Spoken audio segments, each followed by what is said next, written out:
前面开始鏡頭先提到南台灣，你看到經過屏東人慢慢向嘅嘉平海5號機場，從頭到日過時節報台水，所以屏東縣政府向莫拉克重建委員會申請經費，而對兩岸去排水嘅補給。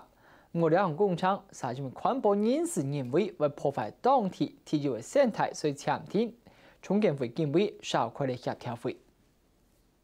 要做第二個小林村嗎？第二個小林村很嚴重嘅呢。在5號次水嘅協調會上，支持做堤防嘅村民太上講，冇本地人成為天野少年村民，故所同反對嘅環保人士產生激烈嘅辯論。環保人士擔心堤防工程會破壞5號用泉濕地嘅生態，故所提出對雙油分洪嘅概念來降低水患。唔過水利署嘅工程人員山認為，呢個做法行唔通。從分洪，或者說從那個上游的滯洪，能夠減緩這個部分洪水的壓力。整個坡度也不是很大，我想大概因為高層的關係，可能都不大可行。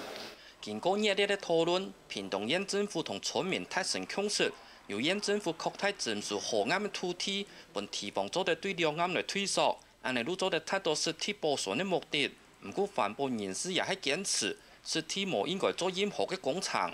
我哋同地主來協商嚇，係咪講呀台北會佔水土地啊嚇？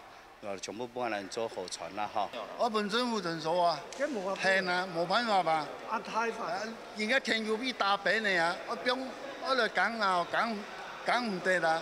係真是講，一條太水上游已經滯洪了，然後按到太水可以一部分分洪作為，咁需要講一天去睇下嘅按大堤防做工程。